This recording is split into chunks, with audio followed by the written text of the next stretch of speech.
On a clear September night in 1932, a young actress clambered up a service ladder behind a 50-foot tall letter H on the Hollywoodland sign and disappeared into the darkness. She left behind a single shoe, a purse, and a cryptic note signed with her initials. The next day, a woman hiking below the famous hilltop letters discovered the sad cache and familiar shape crumpled in the brush.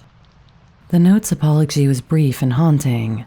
"I am afraid. I am a coward. I am sorry for everything.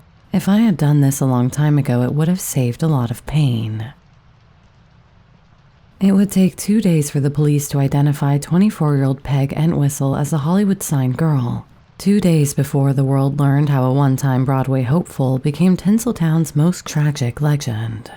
That it took so long points to the sad irony of this whole tale. Welcome to Hollywood Mysteries.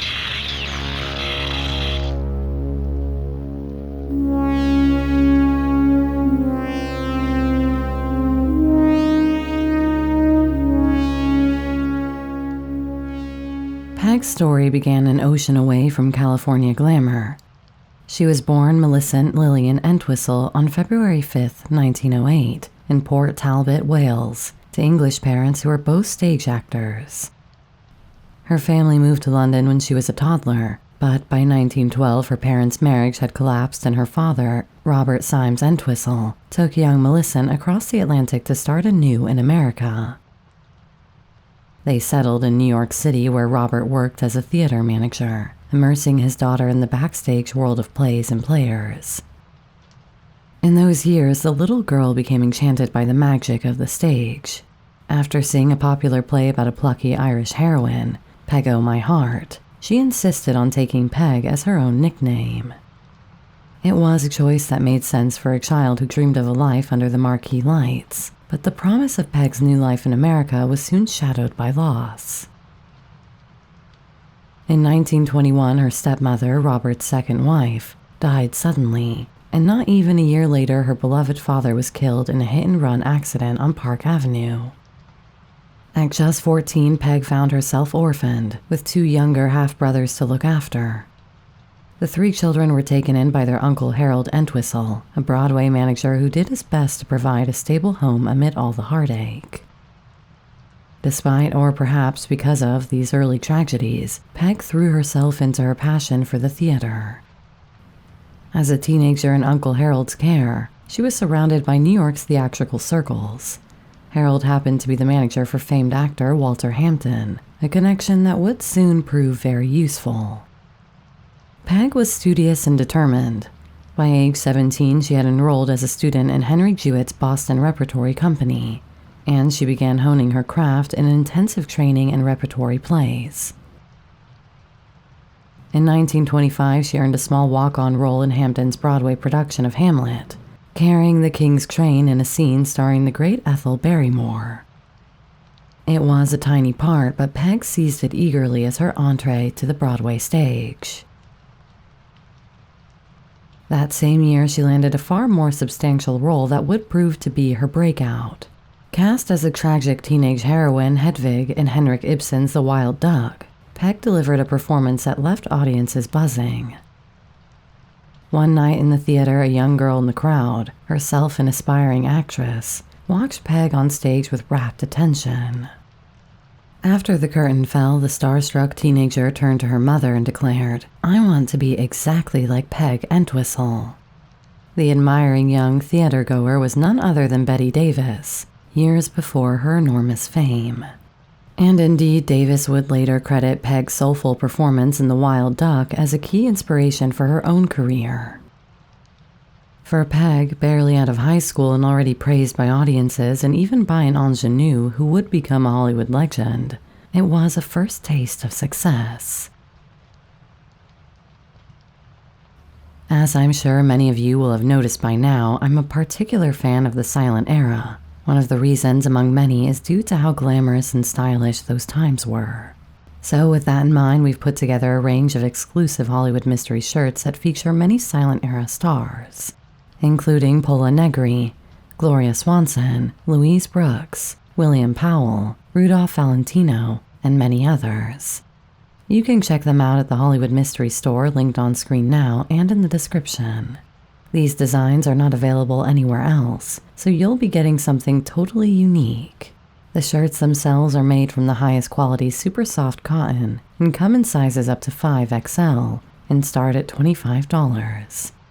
They make wonderful gifts too, so feel free to have a browse and pick up a little silent era glamour. Thank you to everyone who has bought a shirt so far, and for all the wonderful messages you have sent about them. But for now, let's get back to Peg and her rising star. Peg's talent did not go unnoticed by the industry. In 1926, she was invited to join the prestigious New York Theatre Guild, one of the era's premier repertory companies. At just 18, the Welsh-born orphan with a dream officially became a Broadway actress. Her first credited Broadway role came that year in The Man from Toronto, a lightly received comedy in which she played a character named Martha. More roles followed in steady succession. Between 1926 and 1932, Peg appeared in 10 Broadway productions, working alongside some of the biggest names on the American stage. Actors like the dashing matinee idol George M. Cohan and silent film star turned stage actress Dorothy Gish. She had a special knack for comedic ingenue parts, the pretty, good-hearted young woman who brings a sparkle to dramas and drawing room comedies alike. In the 1927 hit Tommy, Peg earned glowing notices as the female lead opposite actor Sidney Toler. The show ran for 232 performances, a major triumph and the longest-running production of her career. Even when a play she chose fared poorly, critics often singled out Peg as a bright spot. In the fall of 1927, she took a role in The Uninvited Guest, a melodrama that closed after just 7 performances. The New York Times critic J. Brooks Atkinson was unsparing about the play's flaws, but he found a silver lining in Peg's work. Peg Entwistle gave a performance considerably better than the play warranted, Atkinson observed. During the bustle of her blossoming stage career, Peg also began to question the limitations placed on young actresses. She knew she could do more than simply play the charming ingenue or the comic relief. In interviews, Peg spoke earnestly about her desire to take on deeper, more demanding roles that would truly test her abilities. "I would rather play roles that carry conviction," she told a reporter in 1929. "Emotional scenes were both the easiest and yet the hardest things for me to do," she explained, "because they required an actress to reach a certain authentic pitch of feeling.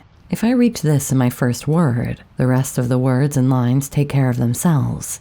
But if I fail, I have to build up the balance, and in doing this the whole characterization falls flat. I feel that I'm cheating myself."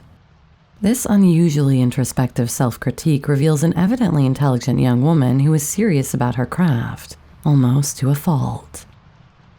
Peg hungered for roles that would fulfill her, not just keep her employed. Those roles, however, were hard to come by for a 20-year-old actress in the late 1920s, and practicality often won out. She continued to accept the ingenue and pretty young thing parts offered to her, hoping that each job might lead to the one that would let her shine. At the same time that Peg's professional life was unfolding, her personal life took its own dramatic turn, one that would bring both joy and later sorrow. In April 1927, at the height of Tommy's success, 19-year-old Peg married a fellow actor named Robert Keith in a simple civil ceremony at New York City Hall. Keith was handsome and considerably older, a Broadway character actor with a confident manner. To Peg, who had grown up without a steady father figure after losing her dad so young, Robert Keith's worldly charm and experience must have been magnetic. She stepped into the role of a young bride with optimism and affection. The New York Times even announced their wedding, listing the many stage credits already on Peg's resume, from bit parts under Walter Hampton's wing to her leading turn in Tommy. For a brief time, it seemed Peg might have a partner to share her journey, someone who understood the pressures and thrills of the theater world. But the honeymoon period was cruelly short. Almost as soon as they set up house, dark secrets from Robert Keith's past began to surface. Peg learned to her shock that her new husband had been married before, a fact he'd conveniently omitted prior to their own marriage. Not only that, he was a father to a 6-year-old boy from his previous marriage, a son Peg had known nothing about. This betrayal of trust was devastating enough, but it was only the beginning of their troubles. As the months went on, Peg discovered that Robert had a host of other problems. He was perpetually short on money and prone to drinking, and soon Peg found herself cast not just as a wife, but as a reluctant savior to a 30-year-old man who was spiraling downward. According to court documents and later biographical accounts, Peg repeatedly had to bail her husband out of dire situations, both financial and legal. On more than one occasion, she used her own savings to pay his debts. Worse, Robert's misdeeds occasionally landed him behind bars. He was arrested for failing to pay child support to his ex-wife, and even picked up on a drunk driving charge, embarrassments that Peg quietly smoothed over with bail money. The strain of these ordeals at home quickly bled into Peg's professional reputation. Gossip about Robert Keith's antics and the couple's marital woes seeped into the theater community, and they cast something of a pall over Peg's once bright image. In private, things were even more harrowing. Peg later stated in her divorce papers that Robert had physically abused her, leaving her, quote, sick mentally from the torment. The emotional toll of living with a man she could no longer trust, a man who alternated between needing her and hurting her, was more than she could bear. After just 2 years of marriage, Peg made the difficult decision to leave Robert Keith. She filed for divorce in 1929, citing cruelty and the deception he had perpetrated by hiding his first marriage and child. The divorce was granted, freeing Peg legally, but at a cost. She was only 21, carrying scars that were both physical and psychological, and her nascent career had been collaterally damaged in the very public unraveling of her marriage. By 1929, the world around Peg was also beginning to crumble in ways that would affect everyone of her generation. The stock market crash in October of that year ushered in the Great Depression, and Broadway was hit hard. The lavish theater parties and long-running hits of the Roaring Twenties gave way to half-empty houses and productions that shuttered almost as soon as they opened. Investors were skittish, new plays were few, and even established stars struggled to find work on the New York stage. The audiences that did remain were shifting in their mood as their hangover from the 1920s set in. Peg did her best to persevere. She kept acting in Broadway productions through the turn of 1930 into 1931, taking whatever roles came her way. In early 1932, she landed a part in Alice Sit by the Fire, a J.M. Barrie play acting alongside the legendary Lorette Taylor. It was another opportunity to prove herself, but fate intervened cruelly once more.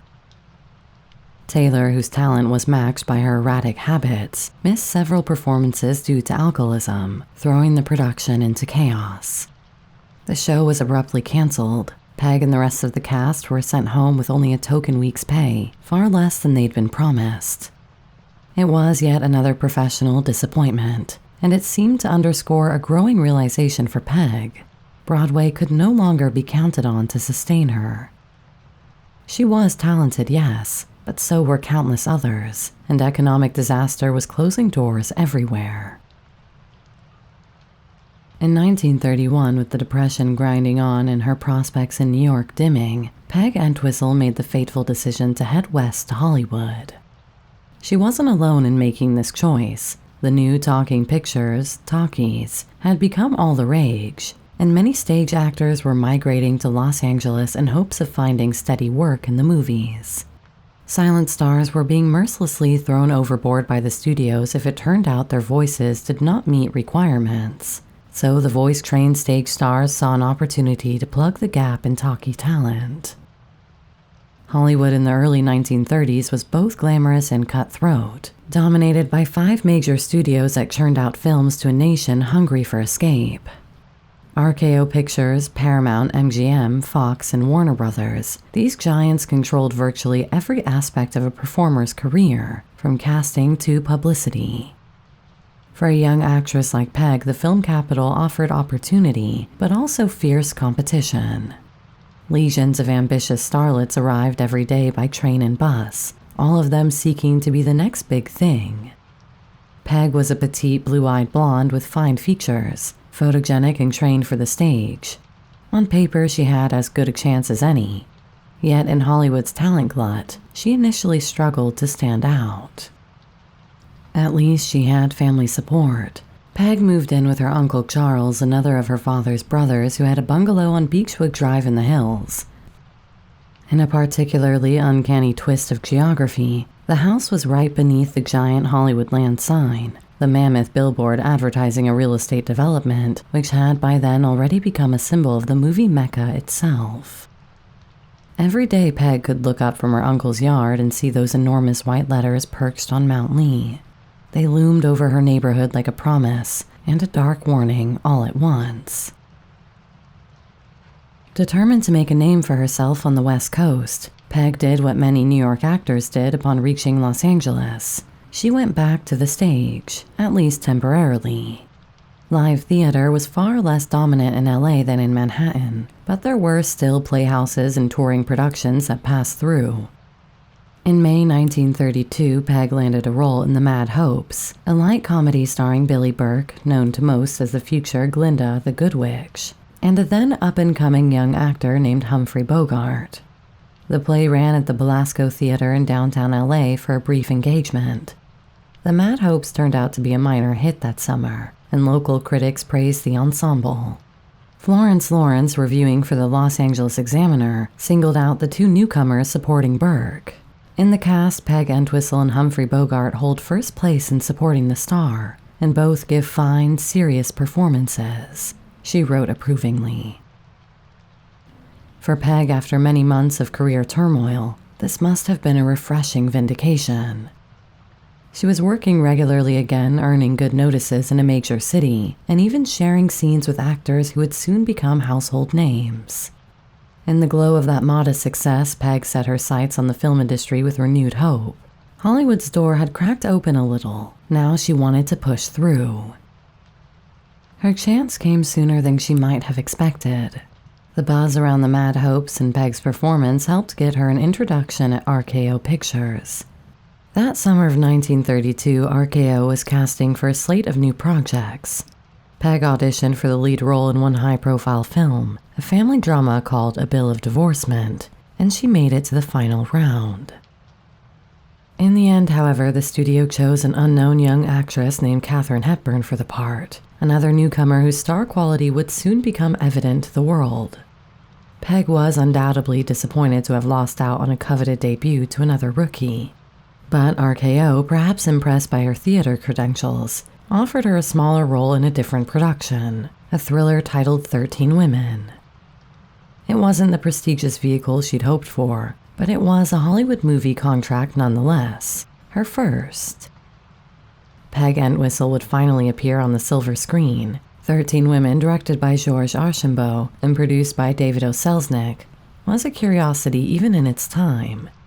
A pre-Hays Code pot boiler about a group of former sorority sisters who fall victim to hypnotic suggestions and homicidal urges, courtesy of a vengeful Eurasian fortune-teller. The cast featured established and rising talents, Myrna Loy and Irene Dunne among them, and Peg was cast in a supporting role as Hazel Cousins, one of the ill-fated women ensnared in the plot. For Peg, just to be on set and before the cameras was thrilling. She poured herself into the work, hopeful that this would be the break that led to more. By the time 13 Women finished shooting in mid-1932, however, Peg's hopes had begun to unravel. The film had run into trouble with studio censors and preview audiences. Its lurid themes of murder and even implicit lesbianism did not sit well with the cultural mores of the day. RKO executives grew skittish about the movie's commercial prospects. In the editing room, they began slicing away at the finished product, cutting a full quarter of the film's running time. Entire scenes and subplots were excised, including much of Peg Entwistle's role. When the dust settled, the character of Hazel Cousins had been reduced to a fleeting presence. Peg would end up visible for only seconds on screen. The blow was severe.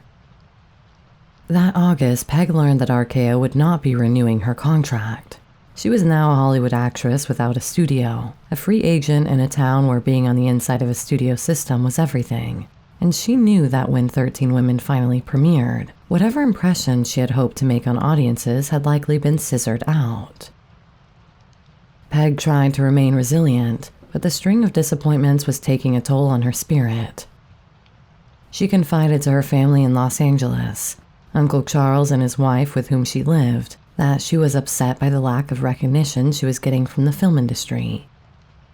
All her years of stage work and critical praise suddenly seemed to count for nothing in Hollywood. Though she had once been the toast of Broadway in a hit play, out west she was just another unemployed actress, one of hundreds wandering the studio lots with a letter of introduction and fading optimism. Worse still, Peg was effectively stranded in Los Angeles. She had little money of her own. Whatever savings she might have accumulated had been drained during her marriage to Robert Keith in the aftermath. By late summer 1932, she couldn't even afford a train back to New York to try her luck on the stage again. She was stuck on Beechwood Drive, in the shadow of that Hollywoodland sign that every day reminded her of dreams that now felt cruelly unattainable. She was only 24, but for the first time since she'd stepped on a stage, Peg Entwistle felt old, used up, and utterly alone. To compound her heartache, Peg received word that her ex-husband, Robert Keith, had remarried and was having a small resurgence in his acting career. The news stung. Not only had Keith moved on, but fortune seemed to be favoring him, the very man whose troubles had helped derail Peg's trajectory. It was as if fate were mocking her, piling on the ironies. In truth, Peg's thoughts in those final weeks of her life can only be conjectured. Depression is an abyss known only to the sufferer. What is clear is that by early September 1932, those close to Peg sensed her sinking mood. She grew quieter, more resigned. Hollywood's bright facade had fallen away for her, revealing a town of broken promises. Fame and fortune only came to those at the tip of an iceberg, and Peg had discovered the cold truth of what lay beneath. This dark mental state culminated on Friday, September 16, 1932. That evening, Peg told her uncle and aunt that she was going for a walk to meet some friends at a local drugstore and would be back later. It was a mild night in the Hollywood Hills, the city lights twinkling below. Peg wore a beige coat against the dusk chill and carried her handbag. She slipped out of the bungalow and into the twilight, unnoticed by neighbors. Instead of heading down to the drugstore on the boulevard, Peg turned up a path leading into the chaparral-covered slopes of Mount Lee.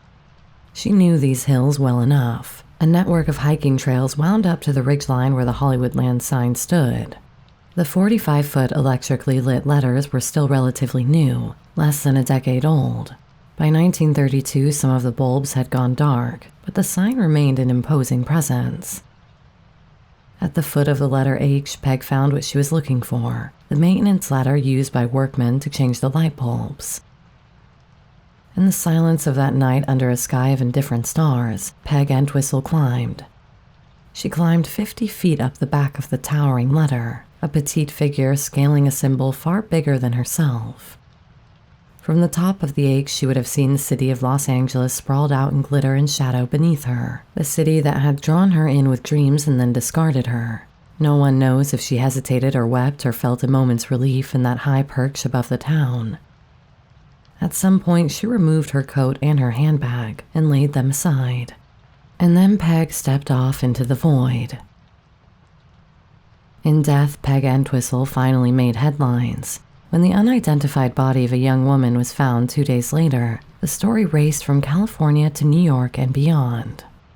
On Sunday, September 18th, a female hiker trekking below the Hollywoodland sign stumbled across a grim assortment: a single woman's shoe, a jacket, and a purse lying abandoned on the rocky slope. Inside the purse, she found a handwritten note. "I looked down the mountain and saw a body," she reported to the police. Authorities rushed to the scene and 100 feet below the H, retrieved the broken body of a young blonde woman. There was no identification on the corpse, only that sorrowful note signed with the initials P.E. The Los Angeles newspapers published the note's contents in hopes of finding someone who knew the victim. Across town, Peg's Uncle Harold read the account of his side of the Hollywood sign, with a chill recognizing the initials. He had not seen Peg since she left for her walk on Friday. Now, with mounting dread, he contacted the police. On Monday, September 19th, Harold Entwistle formally identified the body of his niece, Peg. The coroner's report cataloged the consequences of her fall, multiple fractures to her pelvis and other blunt force injuries, and recorded her death as a suicide. Her mortal remains, so recently lithe and full of life on stage, were cremated soon after. In early January 1933, a small urn carrying Peg's ashes were shipped to Ohio, where, in a final grace note, she was laid to rest beside her father in the family plot at Oak Hill Cemetery. The press had a field day with the saga of the Hollywood sign girl. In an era hungry for distraction from economic despair, Peg's tragic end became a cautionary tale splashed across front pages coast to coast. Here was a morality play about the perils of show business playing out in reality, an ambitious girl chewed up by the machinery of Hollywood and spit out in despair. Tabloids labeled her with a macabre celebrity she never achieved in life, fixating on the eerie image of a failed actress jumping from the giant letters that symbolized fame itself. Peg's demise embodied what many already whispered, that Hollywood could break twice as many hearts as it made stars. In the years that followed, her story warped into a kind of folklore. Some details were exaggerated, others invented outright by a press not above sensationalism. Yet Peg's memory refused to fade entirely from public consciousness. She had wanted so badly to be known. In a cruel twist, death granted her that wish, but only as a macabre parlor story rather than as the talented and serious actress she aspired to be. For decades thereafter, and even today, Peg Entwistle occupies a unique place in Hollywood's cultural memory, a symbol of dashed hopes, forever 24 and forever eerily linked to those white letters on the hill. One rumor that persisted long after 1932 was that Peg's big break arrived just one day too late. As the story goes, a letter was delivered to her uncle's home the day after her death. It came from the Beverly Hills Playhouse, a prominent theater producer in Los Angeles offering Peg Entwistle a coveted lead role in a play. In a final irony almost too cruel for fiction, the character they wanted her to play was a young woman driven to suicide in the final act. It's unclear whether this letter truly existed. Some biographers have cast doubt, but the tale has nonetheless become part of the Peg Entwistle legend. The notion that salvation was literally in the mail had she only waited another day lends her story the weight of Greek tragedy. True or not, it underscores the enduring question of what if that hovers over Peg's fate. What if she had held on just a little longer? Would that one role have revived her career, her optimism? Or had the pain within her already cut too deep? Peg's legacy had only grown more mythic as the decades pass. Locals in Los Angeles will tell you that the Hollywood sign is haunted by her restless spirit. Over the years, several people have reported a puzzling phenomenon, the strong scent of gardenias, said to have been Peg's favorite perfume, wafting near the sign, particularly on foggy nights near the anniversary of her death. A park ranger once claimed to have seen a figure in 1930s attire up there, vanishing among the trees when he approached, leaving only the aroma of flowers. Such ghost stories may be fanciful, but they speak to the hold Peg Entwistle's tale has on the imagination. It's as if the city, feeling guilty for what happened to her, is unwilling to let her go. In popular culture, Peg's name surfaces whenever Hollywood grapples with its own history and its sins against the innocent. Every few years, a filmmaker or journalist returns to Peg Entwistle, determined to retell the tale and wrest some meaning from it, some directly and others only by allusion.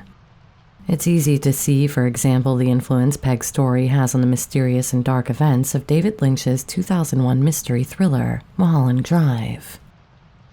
Amid the legend, it's important to remember Peg Entwistle is more than the girl who jumped off the Hollywood sign. She was a real flesh-and-blood person who happened to live out a narrative that has the contours of a Hollywood screenplay, but the substance of human tragedy. She wasn't the first young actress to be chewed up by Hollywood, nor would she be the last, but her story endures because it distills something essential about the place. The dangerous allure of the dream factory, the way it can lift you up just as easily as let you fall.